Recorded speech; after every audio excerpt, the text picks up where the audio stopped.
Well, look forward to working with this stellar group. I looked at the enrollment earlier today. We're up to 13. It's a tad many, but I can't complain because I know most of you, and you're very, very good students, and that makes life a lot easier. So, what are we doing? We're doing EDSR 624. That's our qualitative research methods.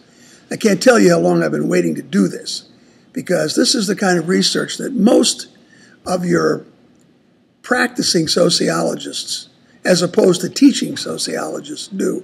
If you read the American Sociological Review, you'll see a bunch of quantitative stuff, which those of us that work in the field don't pay much attention to. So, okay, welcome.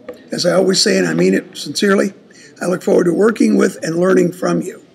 The issues course has been just a joy because there's so much diversity in the group, and you've given me some thoughts and some insights I didn't have.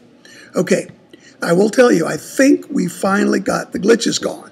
As you've probably figured out, we've been editing, trying to get some coherence in the curriculum. It's always a delightful thing, but that doesn't mean we got them all. I found one today in the issues course. 2/3 of you were in there, so it bears 30 seconds. And I thought I'd seen them all, but it's an easy one to fix, and you got an email from me. Okay, the syllabus I know is correct. Some of the material in the modules might still be a little goofy because Dr. GK and Dr. Link do those things differently. We get the pieces of all of that, those of us that are kind of the in the trenches types. So if you have a question, email me or put it in the water cooler, or if you want, give me a call. We'll work our way through it.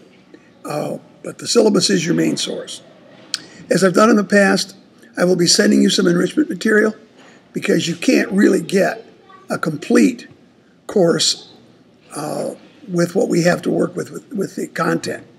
And I kind of feel guilty if I don't. For example, I'm not overwhelmingly enthused with the fact that there's not a whole lot of good stuff on case studies in the stuff you're reading. Miriam does a pretty good job. Maxwell doesn't do much. I found a very good set of slides that are not in any of the modules, so I'll probably send them to you a little bit later. And I have 2 essays, very good essays. I haven't decided which one is the best. These are not required. They're there. I do recommend that you warehouse them because when the time comes to write comps, it's going to make a big difference. So watch for the enrichment stuff. One other thing I recommend, you all have by now have completed the Intro to Ed Research. You use Cresswell's book. It's the most up-to-date. The other 2 books he has out aren't quite as up-to-date. So if you remember where you put it, bring it out. Some of the stuff we talk about you may find more easy to understand in the newer Cresswell book. So that's just for you to be aware of. Okay, one of the nice things that's in the syllabus, GK put the first part of that together. There's an awful lot of very good comparative charts, and I suggest you look at them. You get a comfortable frame of reference. It will make a lot of the work that you do a whole lot easier.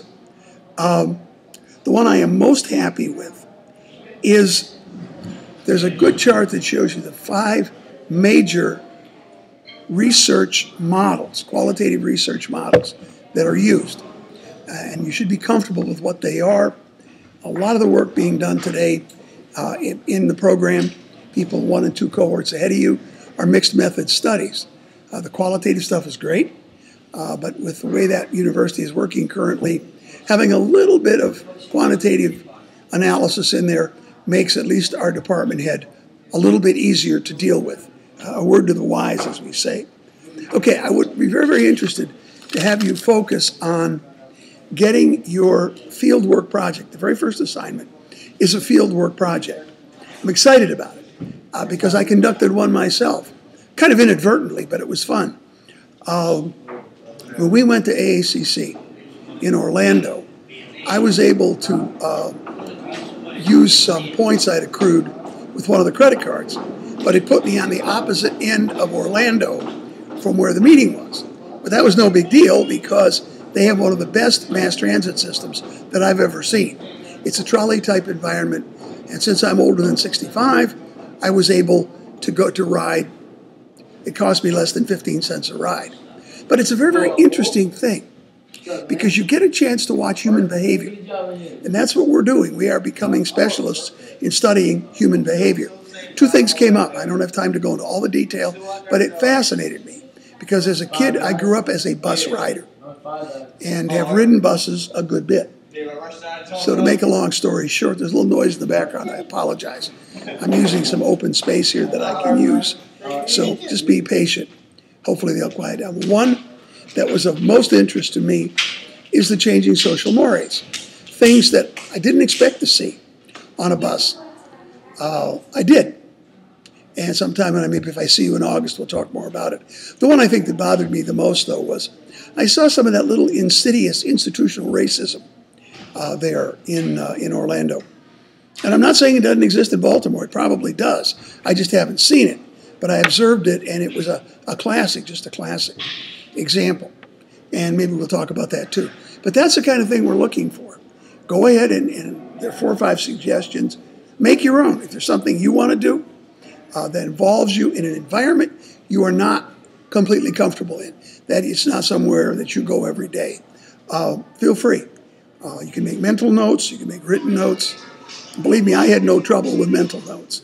These things are imprinted on my frontal lobe. If I had been going to write a paper, I would have immediately transcribed my thoughts into field notes and then put them together in some kind of an organizational framework. You'll learn about all of that in the course. But it was kind of fun. Please get on that one early. It'll give me some idea of your comfortable, let me say it another way, your degree of comfort with what we're doing here. Okay. Most of you have had me at least once before, some more than that. My first problem is I've never learned to read minds.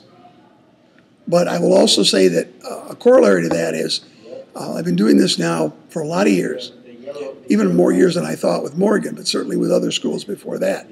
And I'm still completely convinced that if we know about a problem and we collaborate together on that problem, there is no problem we cannot solve.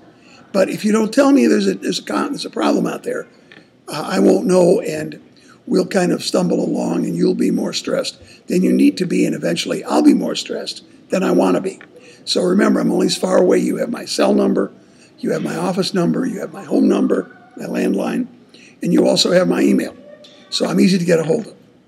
I made it, for some of you that haven't had me, I have made it a pledge that material that you submit to me will not wait longer than 48 hours. I prefer 36.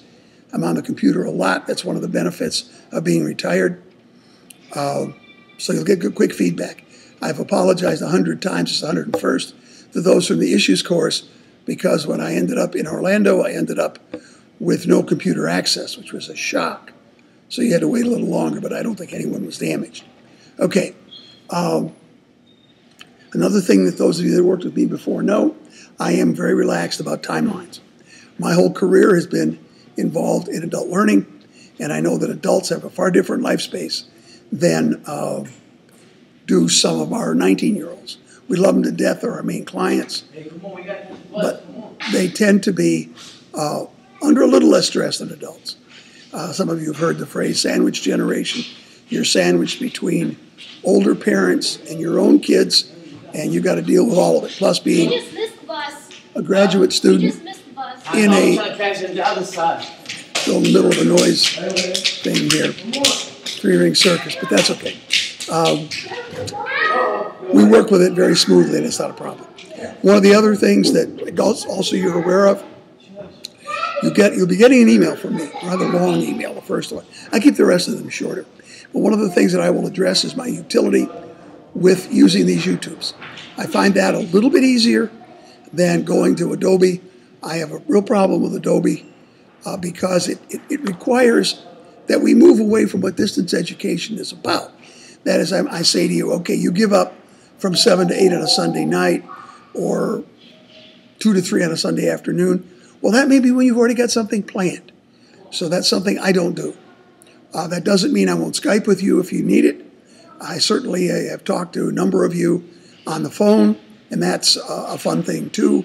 So just feel free. I'm at your disposal. The only reason I'm here is because of you. We're going to have fun with this course. It shouldn't disturb anybody. And so I look forward to working with you. Keep in touch, and we'll start right away with that first set of assignments. Thank you.